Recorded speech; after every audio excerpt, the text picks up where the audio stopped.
seperti disebut sebelumnya, atmosfer, meteorologi, sama geografi itu pengaruh kepada gimana udara bersirkulasi di dalam sesuatu tempat.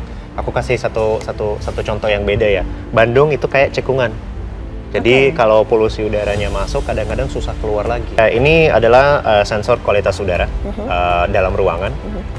Yang sekarang kualitas udara di dalam sini itu di PM2.5-nya 47. Artinya apa? Ini sebenarnya tidak sehat untuk kelompok sensitif. Yang menarik dan yang kita lihat dari datanya Nafas, itu kadang-kadang kualitas udara di dalam ruangan sama di luar ruangan itu benar-benar sama. Tidak ada bedanya, itu kenapa?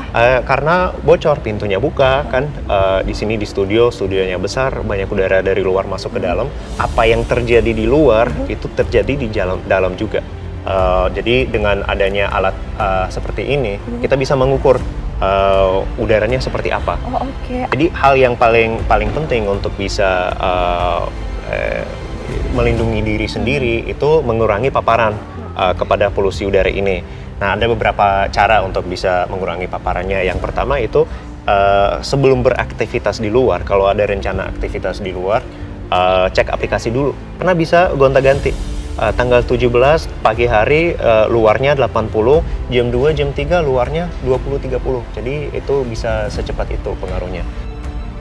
Pejabat Gubernur DKI Jakarta, Heru Budi Hartono, menyampaikan pembangkit listrik tenaga uap atau PLTU Suralaya telah mendapatkan sertifikasi ISO, bahkan sudah mengikuti standar-standar internasional dan dipatuhi. Mereka dikontrol terus oleh organisasi internasional yang nggak tahu ada lembaga internasional yang ngawasin. Hal tersebut disampaikan Heru menjawab adanya dugaan PLTU sebagai penyumbang polusi udara Jakarta yang belakangan ini masih terus meningkat. Ia pun menyarankan seluruh pihak, tidak hanya aparatur sipil negara, untuk mencoba menerapkan WFH selama 3 hari, yaitu Jumat sampai Ahad, beraktivitas dari rumah, sehingga jumlah pengendara yang melintas berkurang.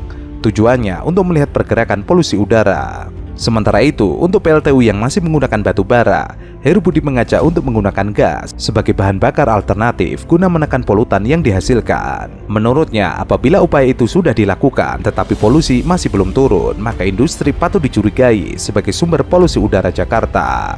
Pak Presiden juga menegaskan untuk bisa mulai dilakukan penanaman pohon yang besar oleh semua stakeholders, termasuk kantor pemerintah, kemudian masyarakat dan dunia usaha, juga di gedung-gedung atau di teras-teras gedung-gedung. Dari sisi KLHK sendiri, saya tadi melaporkan bahwa sudah dilakukan langkah-langkah penegakan hukum. Jadi tim KLHK sudah operasi di lapangan dengan 100 anggota tim dari 351 industri, termasuk PLTU dan PLTD, sumber pencemar. Kami telah melakukan identifikasi sebanyak kira-kira 161 yang akan kita periksa di 6 titik lokasi yang dekat dengan pengamatan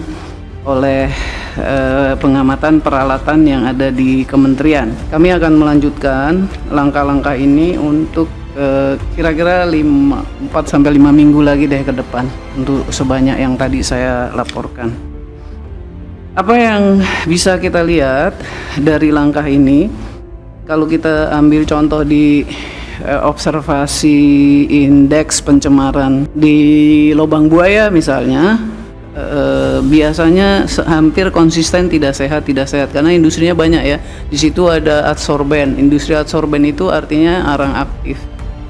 Arang aktif itu dibuatnya dari biasanya batok kelapa atau kayu-kayu keras begitu. Kayunya dibakar terus dicuci lagi pakai asam, kemudian dibakar lagi karena dia daya adsorbnya harus tinggi, dan adsorben itu harganya mahal kalau diekspor. Karena dia bisa untuk obat, kalau kita suka makan norit gitu ya. Nah, itu kira-kira adsorben seperti itu. Ada juga baja, ada juga pakan, industri pakan, macam-macam di situ.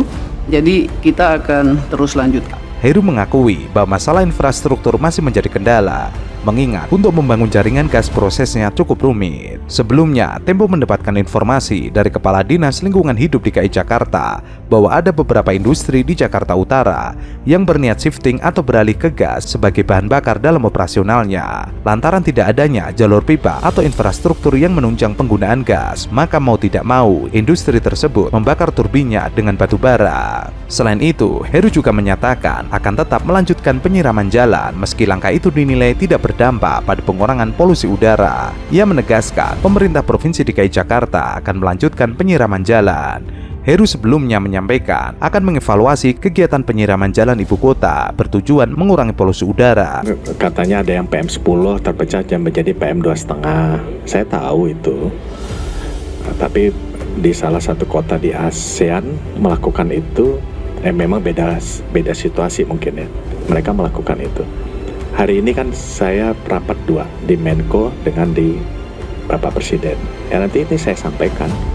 Saya minta saran, kalau itu nggak boleh ya besok kita hentikan. Hari sebanyak 7 kendaraan AWC kami dari Brimob, dari Direktorat Sabara juga kita terjunkan untuk menyisir titik-titik daerah yang dinilai tingkat kepadatan lalu lintasnya cukup tinggi. Seperti contohnya mulai dari Merdeka Barat, kemudian Tamrin, Sudirman, begitu juga sebaliknya. Termasuk juga beberapa titik lain yang juga akan dilakukan. Itu ini merupakan salah satu upaya ya, setidaknya mengurangi tingkat kepanasan ataupun suhu yang cukup tinggi dan juga bisa menurunkan partikel-partikel yang diakibatkan dari emisi gas buang. Katanya masih debatable. Tadi saya minta diskusi dengan Ibu Menteri LH. Katanya kalau jalan disiram itu lebih memudahkan meningkatkan PM 2,5. Saya tunggu hasilnya atau saran dari pendapat dari Ibu Menteri. Kalau itu positif kita jalankan terus, kalau memang ada negatifnya kita berhentikan. Dirinya siap menghentikan kegiatan tersebut jika memang terbukti tidak efektif. Heru menjelaskan metode penyemprotan jalan tersebut diserap Pemprov DKI Jakarta lantaran sukses dilakukan Cina. Kritik soal penyiraman jalan atau penyemprotan jalan itu datang langsung dari Menteri Kesehatan Budi Gunadi Sadikin. Budi Gunadi menyatakan penyemprotan atau penyiraman jalan tidak efektif untuk mengatasi polusi udara. Alasannya, kegiatan itu hanya memindahkan polusi dari satu tempat ke tempat lain. Menurut Budi, apabila ingin menghilangkan polutan atau partikel PM 2,5 di udara, maka kegiatan penyiraman jalan harus dilakukan pada wilayah yang luas. Sebelumnya, akademisi ITB Puji Lestari menyatakan tidak setuju dengan cara Pemprov DKI Jakarta yang menyemprot air menggunakan water cannon untuk mengurangi polusi udara di Jakarta. Sebab penyiraman air ke jalanan Jakarta dinilai hanya akan mereduksi polusi dalam beberapa menit.